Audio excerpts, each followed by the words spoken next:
Now is the best time to start a podcast. Whether you're trying to grow your audience or build a lasting connection, podcasting is still the best medium that provides creators a uniquely open and personal relationship with their audience, free of any algorithms or rented platforms. And I'm going to share the top 5 reasons why you should start a podcast today. Like what the difference is between a discovery and relationship platform, why those subscriber and follower numbers on other platforms aren't as meaningful as a podcast follower, how a podcast allows you to own the access to your audience, and how you can use podcasting to build your authority as a creator or brand faster with podcasting than any other medium. Reason number 1, podcasting is more popular now than ever before. The latest stats from Edison Research shows that podcasting has more monthly listeners now than ever before, and 55% of Americans now consume podcasts monthly. That means over half the people in the United States listen to podcasts on a regular basis. That's the first time ever. And that number is even higher for younger demographics. In the US, 66% of people between the ages of 12 and 34 listen to podcasts monthly. That means podcasting is going to be around for a long time, as younger generations are listening to podcasts even more than others. So there are millions of listeners out there ready to find your podcast. But number 2 is an even bigger reason to start a podcast.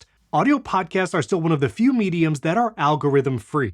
What does that mean? Well, most other platforms like YouTube or social media apps like Instagram and TikTok largely are powered by algorithms. When someone first opens their app, users don't necessarily see videos or posts by the people they actually subscribe to first. The algorithm is serving these videos, and most people don't go to the subscribe feed here in YouTube. And the same is true for Instagram and TikTok. Often the first thing people see, especially when going to vertical form video like Reels and TikTok, are videos from people you don't necessarily follow or subscribe to. But that's not true with podcasts. When someone follows your show in Apple Podcasts or third-party podcast apps, when you release a new show, it shows up in someone's up next feed or their queue without any algorithm between you as a creator and the audience. This can be clearly shown when you look at these subscriber numbers for YouTube channels and the average views of the videos. For instance, the Buzzsprout YouTube channel has over 140,000 subscribers, but you can see that does not translate to numbers of views. Some videos might get thousands of views, some might just get hundreds. That's also true of my own podcast, which is both in video and audio form. On YouTube, we have over 3,000 subscribers,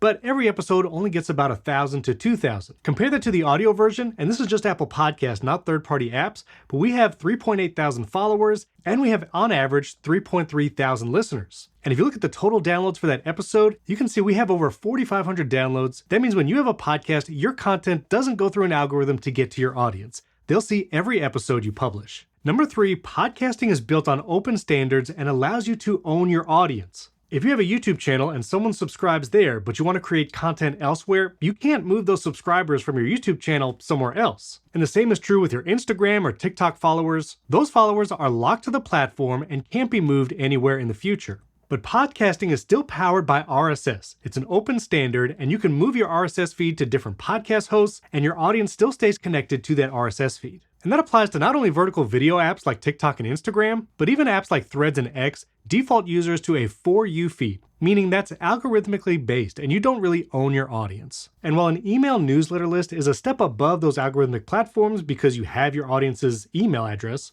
open rates and spam filters can still affect when your content or your newsletter actually goes to your audience and if they see it in their inbox. That isn't true of podcasting. Whether someone uses a third-party app like Pocket Casts, Overcast, or an Apple Podcast and even Spotify, every episode of your show will be delivered to your audience no matter what. Number 4, audio podcasting is a relationship platform. You can think of the apps that I've been mentioning as discovery platforms. When they're algorithmically based, your content might get put in front of people that don't follow you. That gives you the opportunity and possibility to grow, but it doesn't develop a deep relationship with the audience. Audio-only content builds an intimacy between the creator and the audience, and it helps build your authority faster as either a creator or brand, because people are listening to your voice for a much longer time than they even watch video content or social media clips. To put some data behind this, here's our podcast episode on YouTube. It's the same content, same length as our audio episode, and you can see the average percentage viewed on YouTube is about 24%.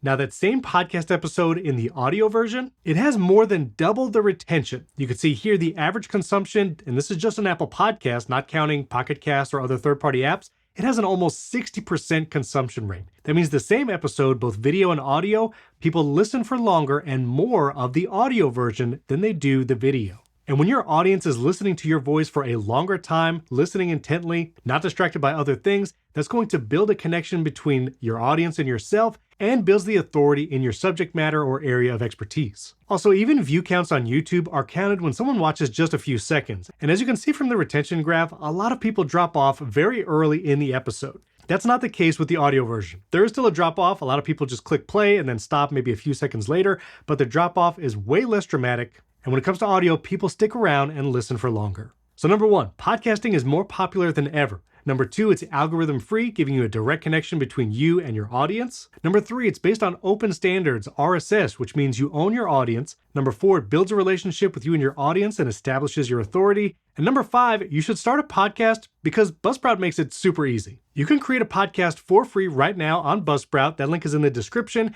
and you'll see I host all my podcasts here on Buzzsprout. It's easy to create a new show, and Buzzsprout has a tool that will even help you name your podcast. Just tell it your format, the tone, and what your podcast is about. We'll let you know what names are in use, which are original. Pick a name, and you're just a couple steps away from creating your podcast and recording your first episode. And once you create your show in Buzzsprout, we make it easy to get your show on all the platforms. One click and you're in Apple Podcasts, Spotify, Amazon, iHeart, and all the major podcast apps and directories. And remember, you still own your show and your audience because when you host with Buzzsprout, you get your RSS feed right here. You can submit that wherever you'd like manually. And you even get a podcast website when you create an account on Buzzsprout with links for listeners and audience to follow your show wherever they'd like. So try Buzzsprout for free right now at the link in the description below. You can also try our podcast name generator. We'll put the link there as well. And if you want to learn more about starting a podcast, some gear recommendations, and how to plan your first episode, check out this video right up here. Don't forget to subscribe to the Buzzsprout channel, hit that like button. And if you have any questions, leave comments below this video. We'll answer you there. And if you want to learn more about that podcast name generator, we'll put a video on that right up here. Thanks for watching and keep podcasting.